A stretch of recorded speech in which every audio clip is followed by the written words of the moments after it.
Good morning, everybody. Happy Thursday, rainy day in New York, but we are excited to be hosting our third Espresso with Carlo. And I know people ask, I actually do. Let's see, where is it?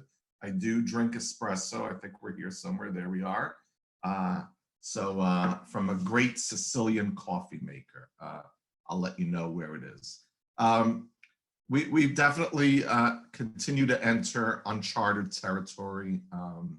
And I do want to take a minute to say thank you to the building industry and really everybody who has rolled up their sleeves, has donated masks and gloves and other things from your job sites, and who continue to really understand the importance of getting safety first and then getting the economy back up and running. So there are a lot of unsung heroes out there, and we thank all of you. Many of the unsung heroes, Janno, are working at the MTA. And I know you all have had some challenges as well, but let me just say, first of all, thank you to the men and women who work at the MTA. They clearly are doing incredible work. And we are joined today by a dear friend to all of us, I think, in this industry.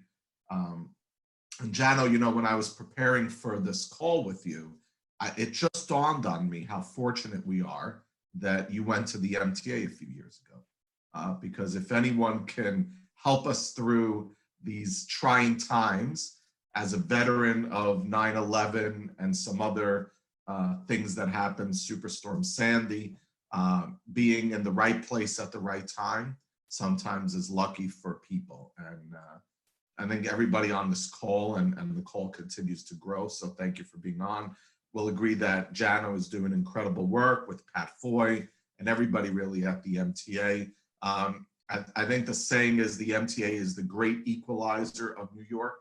No matter who you are, no matter your pocketbook, no matter your bank account, you probably get on the MTA at some point during the day. So Janno, thank you for being here. Tell us what's happening. What are you guys seeing? What's going on? Well, thanks, Carlo. And I am glad to be with you. I don't have an espresso, but I'm sufficiently caffeinated to keep up with you. Thanks for the kind words about my decision to move to the MTA a little less than 3 years ago. When I told Larry Silverstein I was making that move, he said to me, "I'm calling your wife. I think you're having a brain aneurysm." So I appreciate the support that you're giving, even if it's just in retrospect. Look, the MTA has done extraordinary work during this health crisis.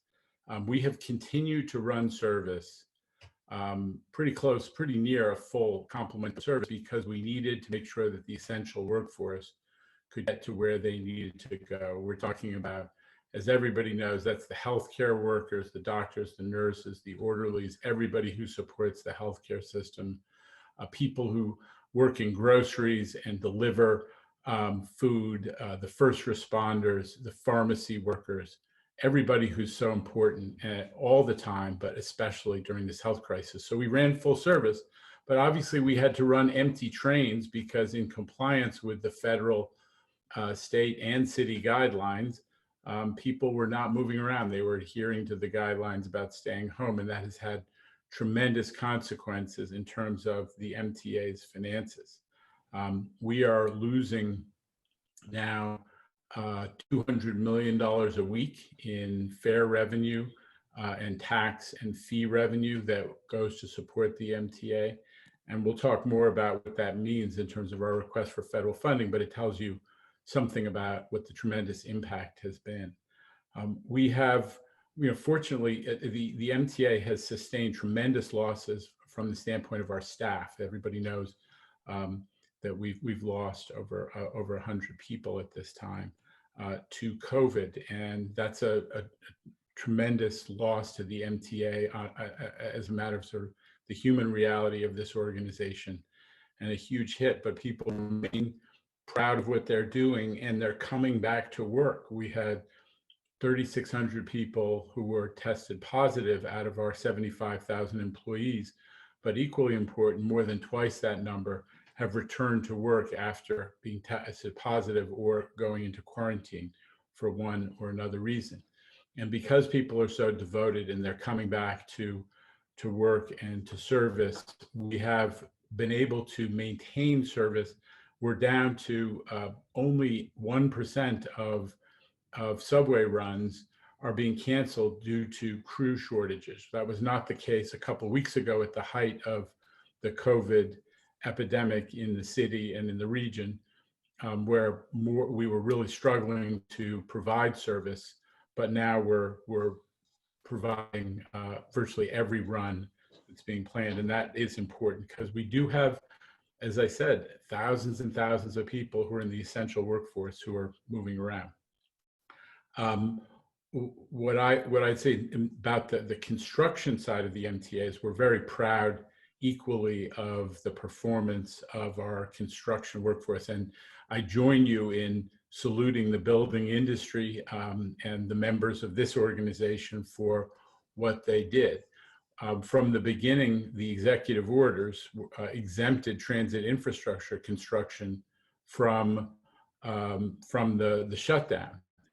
So we were, in effect, directed to continue to our projects, but we also had to do that in an extremely safe manner. So we did a lot of, we took a lot of steps to make sure that we were doing projects safely. We, I think, very effectively pushed that information out to our project teams, to our contractors, through a well-run remote management system we set up with an app that had daily reports and a safety checklist. But all of our construction contractors and project managers and consultants who are working on jobs quickly moved to make sure that we could have optimized social distancing among the workforce, both while work was going on entry, on exit, and on breaks, that we were making sure that tools were disinfected, that people were, that crews were kept separate so there wasn't intermingling, which would increase risk. The whole complement of new logistics that were necessary to run construction safely were really embraced by our workforce. And the result was that we've had I would say, a low to moderate rate of infection in the projects that were going on. Now we have 500 plus projects going on with a workforce that was in excess of 5,500 before COVID hit. And we only have had, we established a 24/7 hotline for contractors, and we only had 100 people as they've reported testing positive. And equally important, we've got 82% of the people who had to leave jobs because they had tested positive or they were showing symptoms or they'd had exposure for one reason or another. 82% of those people are back to work based on contractor reports. So the project, we definitely lost some schedule on a lot of projects. I think everybody who's working on our jobs or other jobs is aware of the schedule impacts the COVID crisis had. But we're very much back in action and we maintain continuity. So big credit to the industry, to the contracting community, to the consultant community, to the design community for stepping up to rethink projects and how they could be done safely. So Carlo, why don't I leave it at? Yeah, no, I mean, I think that's thank you to the industry. And we can talk about the financial issues when you think it's appropriate. Yeah, I mean, look, and by the way, I'm glad you mentioned the design community because obviously we love the contractors, but it's design, it's construction, it's the engineers, it's the architects, it's really everybody together, which is the beauty of the Building Congress, bringing everyone together. We'd be crazy if we didn't start with talking about money. The reality is the economic impact on all of us, particularly something like the MTA, is seen, and honestly, it's scary, it's frightening. You guys requested an initial, I think it was almost $4 billion from the federal government, obviously the Building Congress, and every business group, community group, everybody out in New York in the region supported that request. And I believe you received, what was it, 3.9 billion in the first round. I think the critical next step is real federal funding for the MTA. And I think we just signed on to a letter with the RPA and a bunch of other groups. The Building Congress is going to be leading a group end of June. Hopefully we'll be good by then, but end of June, to talk to our friends in the Senate and the House and the administration about why this is not a bailout, in our opinion. Giving money to the MTA or the Port Authority or the city or the state is not a bailout. It's the right thing to do. We're actually getting our money back. And I think the governor's been clear about that. So give us a sense, honestly, about the finances and how do you see it impacting the capital plan should we not get money from the federal government? Look, the MTA has an $18 billion annual operating budget and 71,000 employees. So we can't, the capital program, which we are also excited about, and which was such a great accomplishment when, with the support of this industry and other stakeholders, we enacted a $51.5 billion capital program at the beginning of calendar 2020. That is going to be dependent on us filling the very leaky bucket of the MTA's operating budget, which covers both personnel costs, debt service that we on our capital program, and material costs and so on. So we have to address that first. The consequences of COVID are pretty simple. You can just do the math. If we're losing 200 million a week because nobody's riding the subways and we're not collecting any fares on the buses because we're doing rear door boarding and isolating the bus operator from the passengers, if we're not if our ridership across the board is down 95% and toll revenue is down 60 to 65% on average, and all of the fees and taxes that go to support the MTA's operating budget are also down 50+%. All of a sudden, it adds up to a shortfall of $200 million a week, roughly $800 million a month. Do the math. That means that the 3.9 billion we got from Congress in the CARES Act a couple months ago now is only going to carry us for less than 5 months. The COVID crisis started, for the MTA late February, beginning of March. That means that by August, we're back in the soup in terms of the hole in the operating budget. That's why we have requested an additional 3.9 billion from the Congress. The earlier estimates that supported our first request were based on 50 to 60% ridership, drops. Now we're, as I said, at 95% ridership revenue drop. So we need to deal with that additional cost. So that is the reason that we've made that proposal to the Congress. It's the capital program comes from, is funded by debt, by city and state funding, by bonds that were to be sold against the new congestion pricing regimen, by other taxes and fees from the city and the state, and by federal funding. And all of those categories of funding are at risk now and impacted by the COVID crisis. So we've got to fill the operating budget and first, but we also are going to need Congress to step up and do, on top of the emergency funding, emergency relief, the 3.9 billion we're asking for. We're very much depending on Congress to do some kind of a stimulus bill that will help to support the capital program, because obviously the congestion pricing revenue is not moving quickly because, in part, because the Trump administration has sort of dragged their heels on letting it go through bureaucratically, but also because we don't know how much drivers are going to, the number of drivers are going to be coming to the city after the COVID crisis and their willingness to pay the additional fees.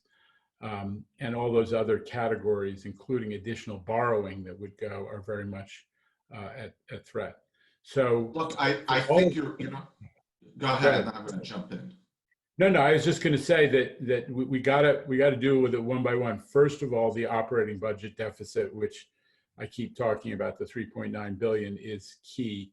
And we put out a report. We've been trying to be ahead of everybody because we understand that we are, of all the funding loss in the United States, impact as a result of COVID on transit properties, we are well over 50% of that revenue loss nationally. So we need to get out front, and it hits our budget much faster than other transit agencies because we have what they call a high fare box recovery ratio. We get more of our funding from fees. That's usually considered a good thing. In the crisis with the ridership reduction, it is a problem. So we got out with a report that shows the need for the 3.9 billion, and we have been talking to legislators. We wrote to the entire New York delegation, who in turn wrote to Pelosi.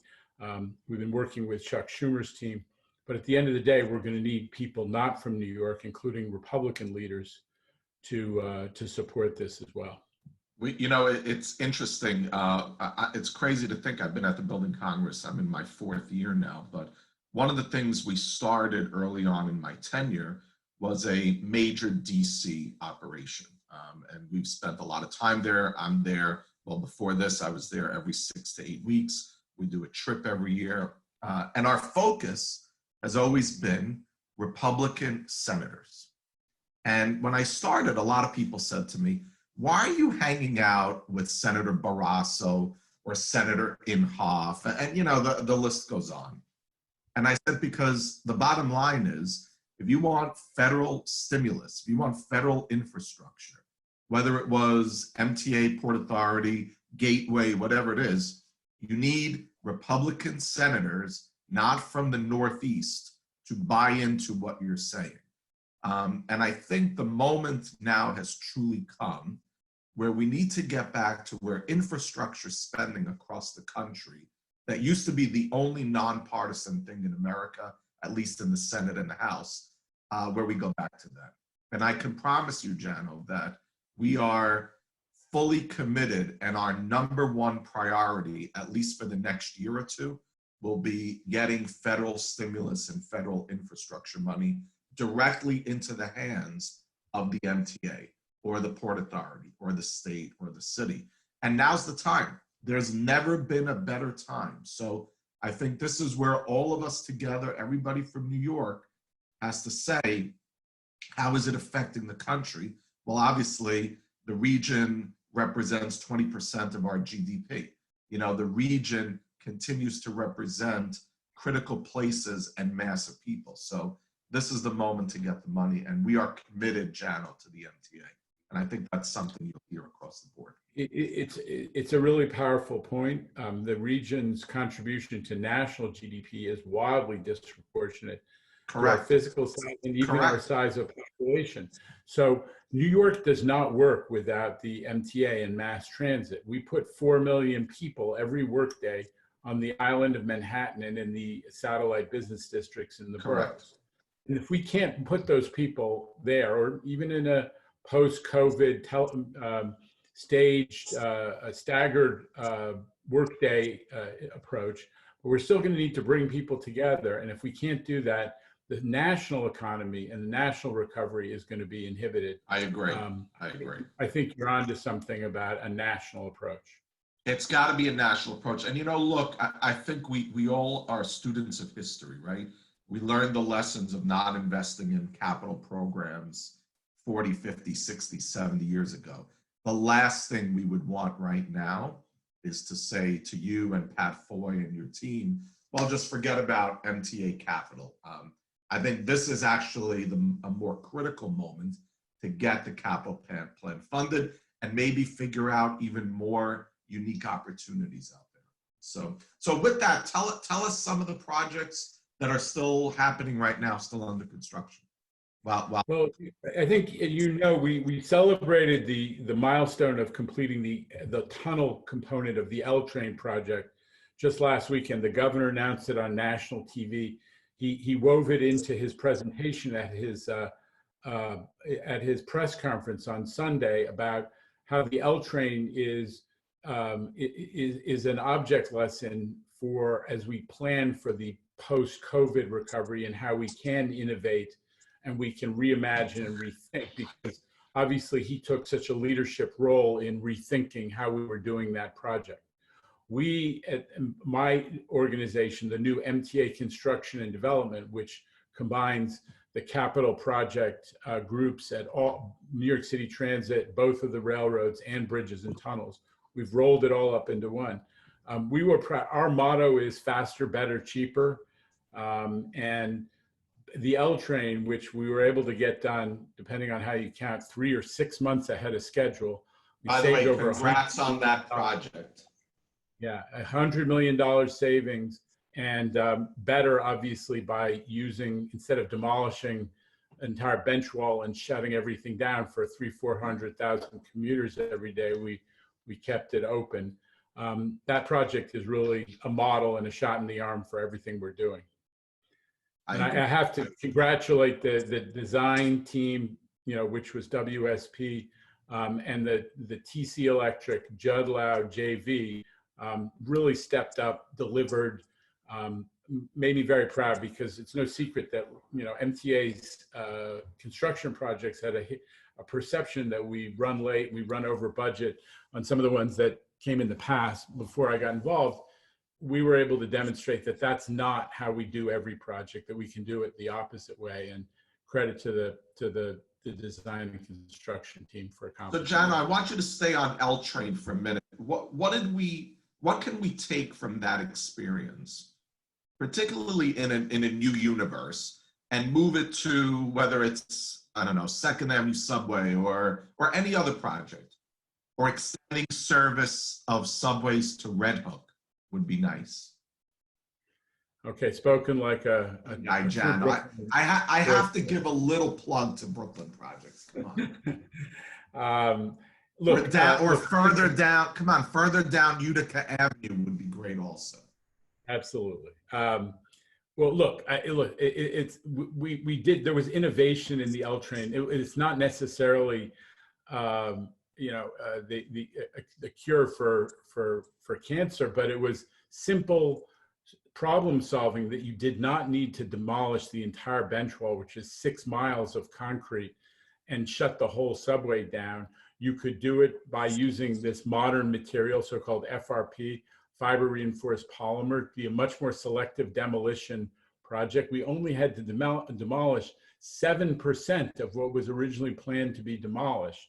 And you use modern systems like the cable racking system, which took all the cabling out of a bench wall, puts it, taking advantage of the fact that all the cables are now have fire resistant coverings, put them on a rack so that you can easily access them, that you can fix them, that you can upgrade them. We're doing that in a big way. Simple innovations like using the old third rail as the negative return rail, instead, which avoided adding another set of new cabling that would have required to be, that was planned to be in the bench wall as well. So, taking advantage of the state-of-the-art thinking and technology, and also the experience of bringing in outside experts. The governor brought in the engineering leads from Columbia University and Cornell University, and they helped to point out some ways in which the original design of the project was a little antiquated and ought to be updated. All of that resulted in a dramatically faster and better and cheaper project. And the other thing I'm proud of is that there was so much concern about air quality. We came up with a way to, we both had 24/7 air quality monitoring, and how we did the demolition with careful monitoring of safety and enclosure and so on, assured the public that there was no impact to the air quality on the platforms in the public areas. And that created great credibility for the MTA as an organization and as a builder. because we dealt with a major issue of public concern, as well as getting the project done faster and cheaper. So there are a lot of good things to learn from the L project, I believe. We're trying to get our friends at Amtrak to use some of these approaches in the East River Tunnel rehabs. Amtrak hasn't started rebuilding the East River tunnels, which have sandy damage in them.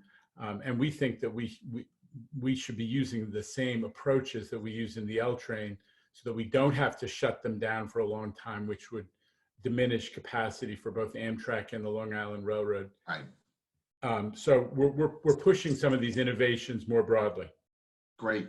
Well, one thing I want to mention, I know we mentioned engineers and architects and contractors, et cetera, but you made me realize another point. The real estate community and a lot of the owners, particularly of some of the larger projects going up in Manhattan, are clearly working with the MTA closely. So you look at the SL Green 1 Vanderbilt, obviously the MTA is a big component to that project, and there will be others. Can you talk a little bit about how this COVID nightmare will affect things like that, or are we continuing to see those type of investments proceed forward? Well, it's a good question. So we immediately, when the executive order was issued about that exempted transit infrastructure from the shutdown, we immediately started getting questions about these private sector projects that had transit components, especially 1 Vanderbilt, the SL Green job you mentioned, and 270 Park, the JP Morgan Chase, Right. what's now a demolition project, but ultimately rebuilding the JP Morgan Chase headquarters at 270 Park Avenue.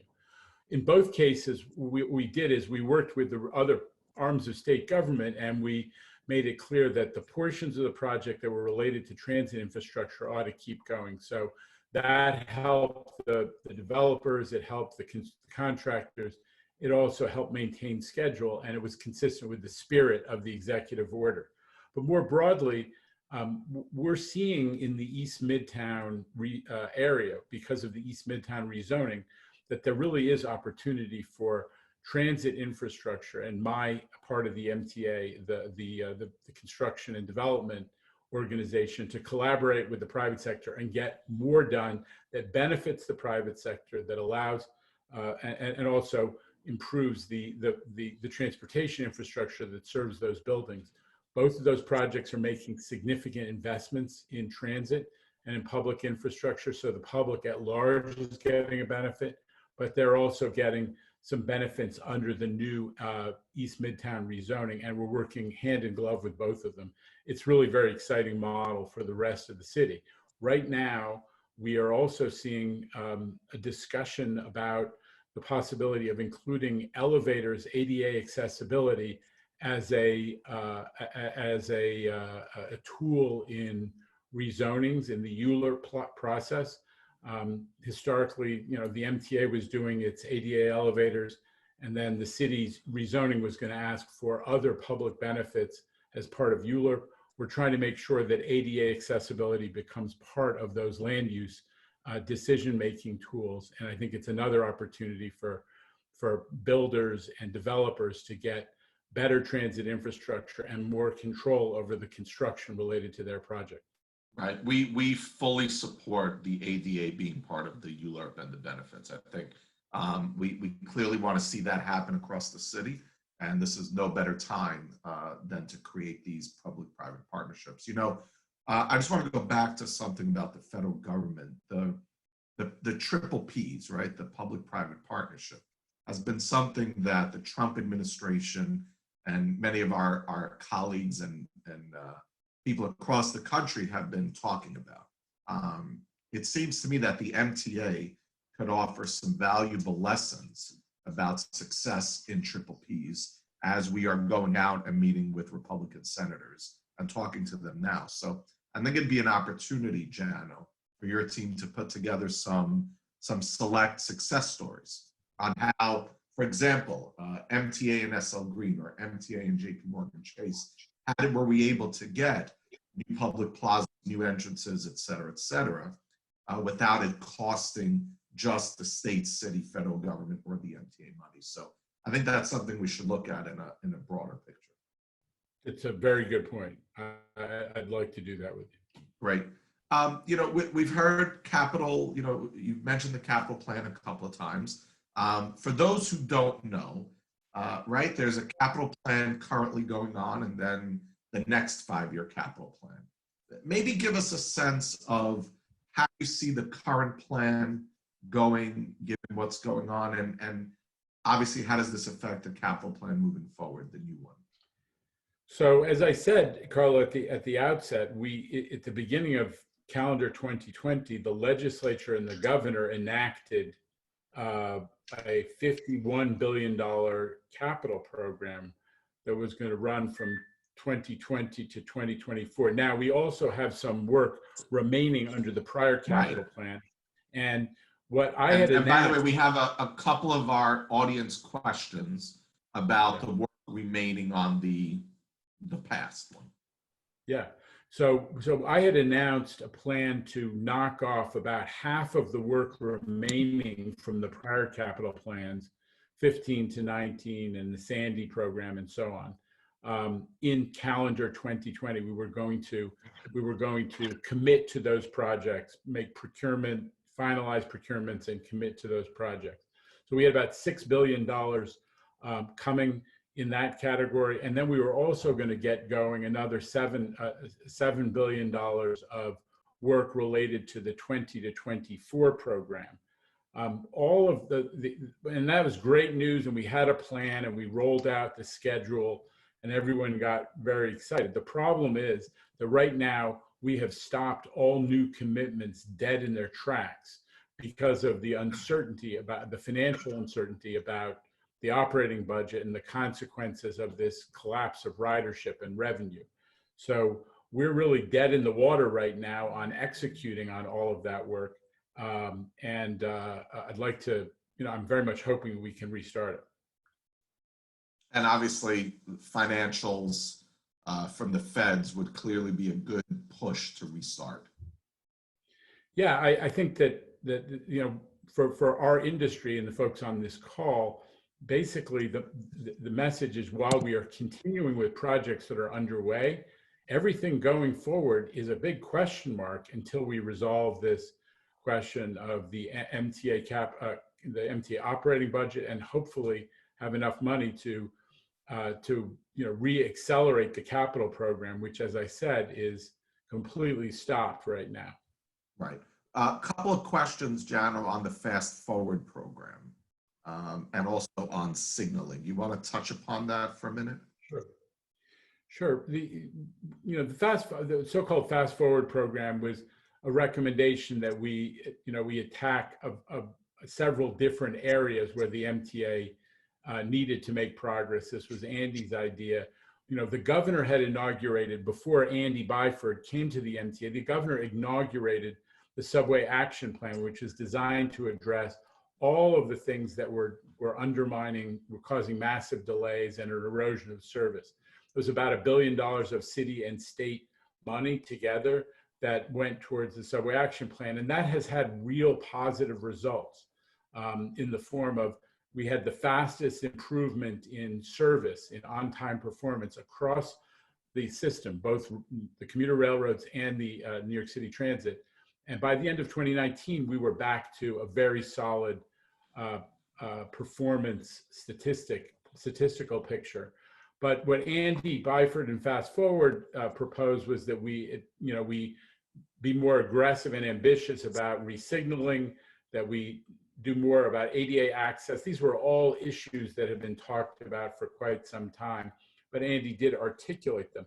Those ideas found their way into the new $51 billion capital program. So when anyone says, how is Fast Forward going? I say, you know, Fast Forward was an influencer on what came out of the MTA capital program at the beginning of this year, as the governor and the legislature enacted it. And that is the program that is now being placed on hold. It included resignaling 6 lines.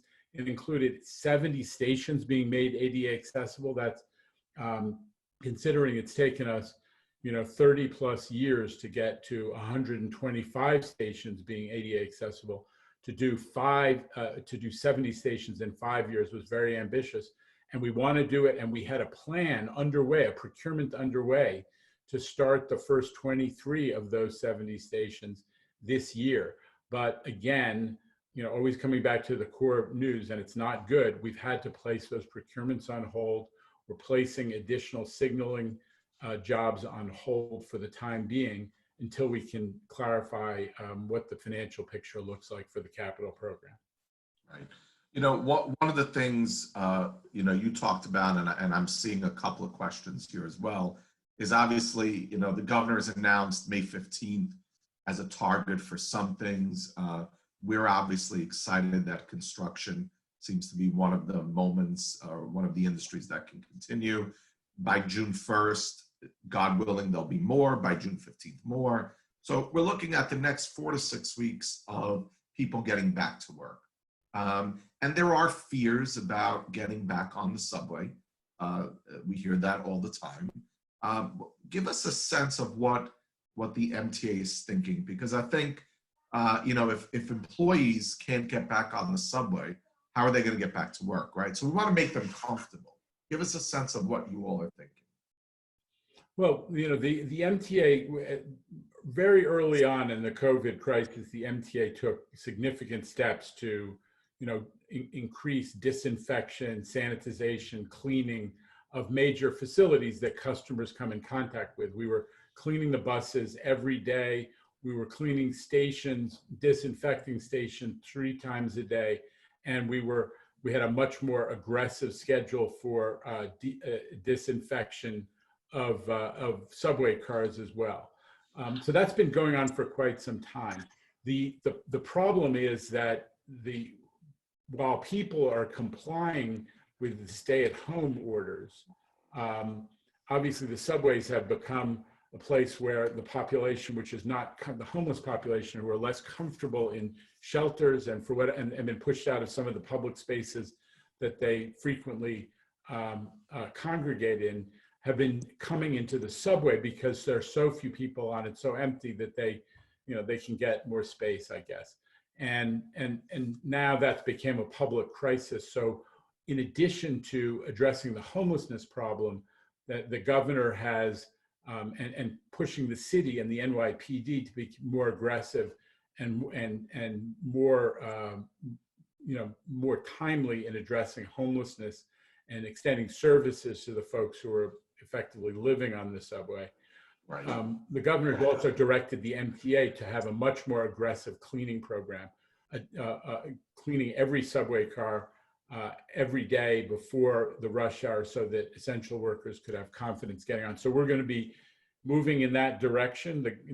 Pat is having discussions with the chamber today, literally on our plan for implementing that. On top of that, we're looking at a variety of different tools to increase public confidence and to grow, and to improve both the perception and the reality of the health conditions on the subway. It's premature to say exactly what's going to be adopted. We're looking very closely at what's been done in Asia and other places that have gone through this pandemic and come out on the other side. And of course, all of these additional, steps that we've done just in the construction side, temperature taking, Right. Additional cleaning, and so on, cost a ton of money. So it brings us back to the question. Back to the finances. Back to the question of whether the money is going to be there. So Right. both for the reality of what we can clean and also the perception of what we can do to grow public confidence, it always is going to come back to the money available. Sure. It is interesting. You mentioned temperature testing and some of the things the MTA has done on the construction side. I will tell you that seems to be a model that many companies are using. And I think it's something that we will see probably more and more in terms of the construction industry. Janno, two questions. One, from our listeners, with the decrease in ridership, has the MTA been able to speed up the process of PPC compliance? But the process of what type of compliance? I'm sorry? PTC. PTC, you know what? We have achieved full compliance on Metro North. It was already well underway. I think we're very close to full compliance on Long Island Railroad. The only significant gap is that Amtrak has not gotten to full compliance. So there's some areas where Amtrak's PTC technology on Amtrak trains doesn't adequately comply with and align with what the Long Island Railroad has done. So both of our railroads are really pretty far along in compliance with PTC, and they haven't lost a step during the COVID crisis. So it's one piece of good news. We've continued to make progress on that front, and I think we're comfortable that we're in compliance with the federal deadlines. Just let me say that, one of the things that people forget is automatic train operation. There are a number of other tools that support safety of our train systems, our commuter rail systems. We've gotten to a much safer railroad, both Long Island and Metro North, quite some time, even before achieving full compliance with PTC. And now we're almost there on PTC. That's amazing. Another question, given that ridership is obviously, tiny right now, do you find that some of the construction projects that are continuing are moving quicker? And can that help save money so that we can get some other projects started? It's something that I'm personally extremely interested in. Yeah, I think. And go ahead, Carlo. No, I was going to say, I think a lot of us are interested in it. Yeah. We have plans of how we could accelerate work. There are a couple of issues. One is transit. Some of our work depends on force account support from transit, from New York City Transit and the railroads, the employees on the operating side who are there to, whether it's safety supervision or access and protection and so on, flagging. So we have been somewhat constrained during the height of the COVID pandemic because they were so short-staffed in really growing work. But we did get support for the L train project and many of and preserve our GOs, our outages on the weekend. We are looking seriously at whether there are opportunities to accelerate some work by having additional outages and doing work in stations when the stations get very little ridership. So that is something that's seriously under review and under consideration. I think it's a great opportunity, provided again that the railroads and transit can support it with flagging and the other force account personnel we need. Got it. How's Penn Station doing these days? I know that was a big initiative of the governor with the new entrances and the expanding of the concourses and the walkways. Maybe a quick update on that. Sure. So number one, a couple different things.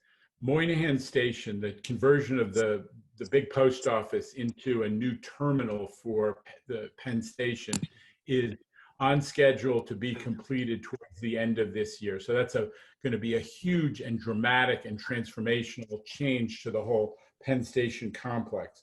With 40 plus new escalators and stairways down to platform, it just spreads the load. It will be a much better and more Grand Central quality passenger experience, especially for Amtrak riders, with retail and modern amenities. So that's great. The other thing that I've been driving at is this new entrance that is coming, a series of 3 escalators and a stair dropping down from right in the middle of 33rd Street, just west of 7th Avenue. That project is ongoing.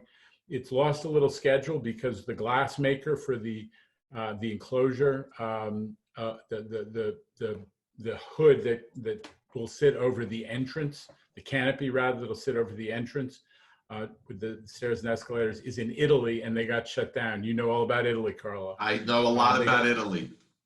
Yeah, so they got shut down for a few weeks. So we're pushing on that schedule to regain that. But they all are reopening May 4th in Italy. Manufacturers, exactly. Construction, so that's good. We're all over it and trying to figure out how to regain that time. So that's going to provide better access to the Long Island Railroad concourse. at the so-called the A level, where the subway comes out, the 7th Avenue subway, and the long hallway where people access Long Island Railroad tracks and trains. In addition to that, we're expanding the width of that concourse and making it a taller ceiling. That's a project that is that is going to take a couple more years, and that's underway as well. We need to confirm a few things to make that sure that project can maintain schedule, but that is going well. So we've got a strategy for improving the Long Island Railroad experience. We've got the Moynihan Station. The next phase is the two things the governor has proposed, which is what do we do with rethinking existing Penn Station when Amtrak leaves to go to Moynihan Station across the street. That is to say, what do we do with the whole Amtrak area of Penn Station, and to expand into the so-called Block 780 to move to create a new area for Penn Station where there could be new tracks and platforms to the south of the existing station. So taking over the block between 30th and 31st Street. I've got major studies that include Amtrak and NJT going on right now, and they are continuing apace through the COVID crisis. There's a GPP, a general project plan study being done by ESDC, the state economic development entity, that would propose how do we lay out this whole district and rezone it so that we can both build new commercial office buildings like Hudson Yards around Penn Station, but also get some of the revenues necessary to acquire this new real estate and build the extension to Penn Station. So we're addressing the customer experience in existing Penn, and we're creating hopefully significant new track and platform capacity that will allow us to run more trains, because ultimately the capacity of Penn Station is exhausted right now. We need more space for more trains. That's what the governor's proposed, and that's what we're planning right now. And obviously you've got our support on that. And I can't think of a better stimulus infrastructure funding thing from the federal government, given again that would affect not just the New York region, but would affect just all the way down to Washington and South. So I think great opportunities. And, I think it makes us all realize that even in this horrific time that we're living through, and horrific economic times and physical times and health times, the planning must go on. So I think, Janno, I would be remiss if I didn't say again, it's our hope that the MTA will continue the planning so that the architects and the engineers could be planning and get ready for when the money comes in, because we don't want to wait a couple of years. We gotta keep the train going, no pun intended, of course. Yep. Amen. So let me see, we got maybe one or two more questions.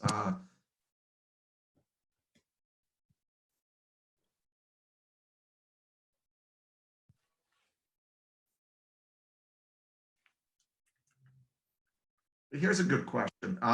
When you're back and running and money comes back in, are you going to have a plan to prioritize capital projects moving forward? Or will it be just back to work on what was already moving? Well, right now we are maintaining progress on everything that was a commitment before COVID hit.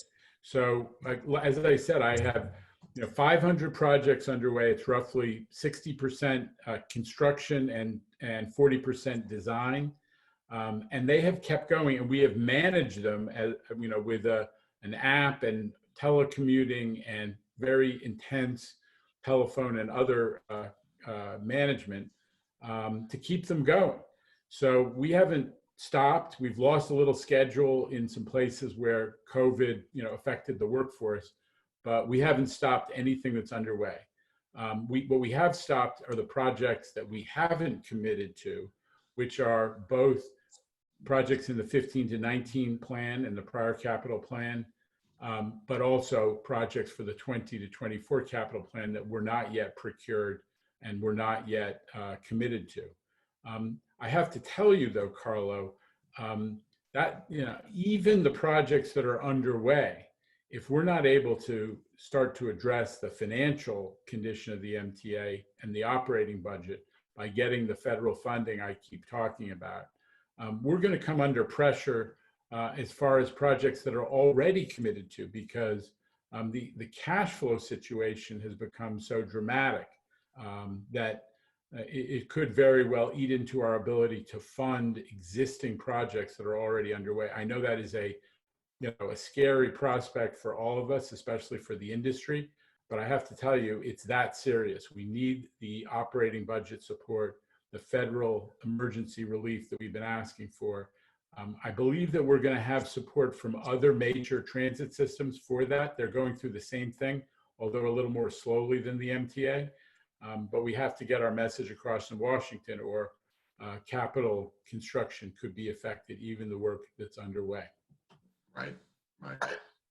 Well, good. I think this has been amazing, Janno. I know you're busy. I know there's a lot going on: operating capital, homelessness, cleaning. I mean, what's happening with the MTA is probably more than is happening to some states across the U.S. We've got a couple of minutes left. So before we hang up, how are you doing? What's been happening in your life? Any good takeout restaurants you want to give a plug to? Actually,